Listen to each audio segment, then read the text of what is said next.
Assalamualaikum warahmatullahi wabarakatuh. Halo semuanya, perkenalkan nama saya Nadia Surlandari.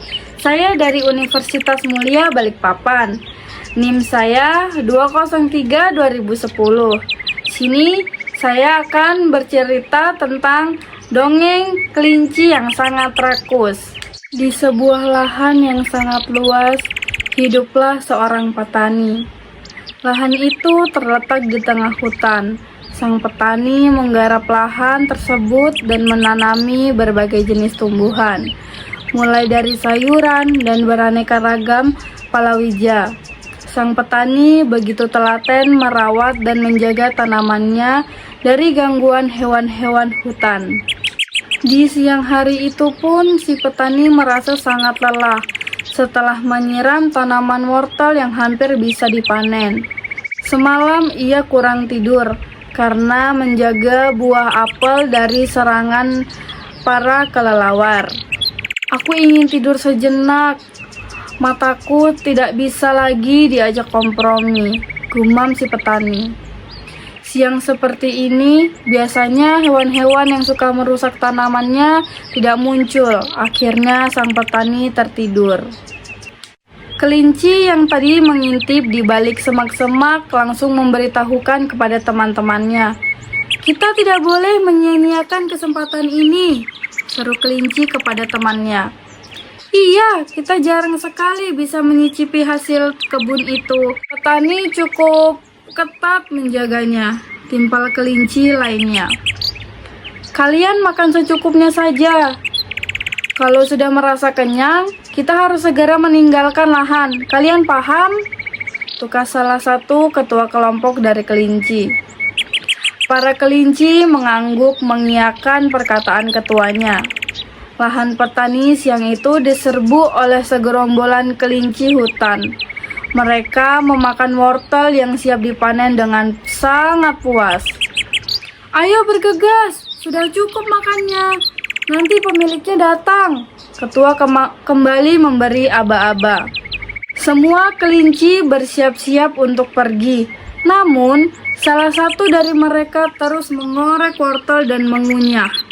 "Sudah cukup, ayo kita pergi," kata kelinci kepada temannya. "Aku masih lapar. Aku masih ingin makan." Kelinci rakus terus saja memakan wortel tersebut. "Lihat, petani datang.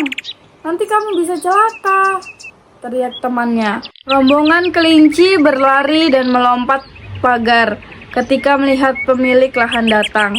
Sedangkan kelinci rakus masih saja mengunyah. Ia tidak sadar bahwa petani sudah begitu dekat dengannya. Petani marah melihat kawan kelinci memakan tanamannya. Ia mengambil potongan kayu untuk melempar kelinci-kelinci itu. Saat terdengar lemparan, kelinci rakus tersadar. Ia harus segera berlari. Petani pasti sangat marah dengannya. Perut kelinci rakus telah penuh. Ia kesusahan untuk berlari dengan perut yang sangat buncit. Ia tertinggal jauh dengan teman-temannya. Petani terus melemparnya dengan kayu.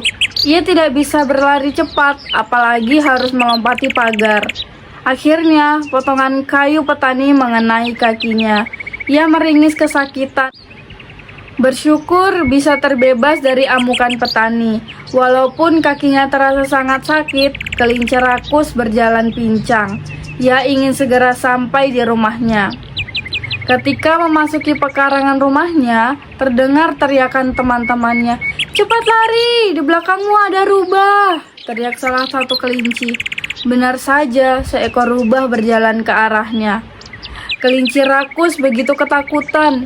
Ia ingin secepatnya berlari, namun kakinya pincang, perutnya buncit. Lengkap sudah penderitaan kelinci yang rakus itu.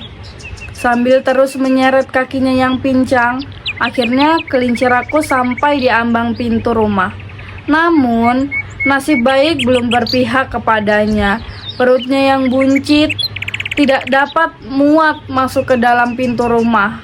Sedangkan rubah juga sudah berada tepat di belakangnya. Kelinci lain yang di dalam rumah menarik kelinci rakus masuk ke dalam. Rubah pun menarik ekor kelinci dari luar. Tarik-menarik pun terjadi. Kelinci rakus mengerang kesakitan.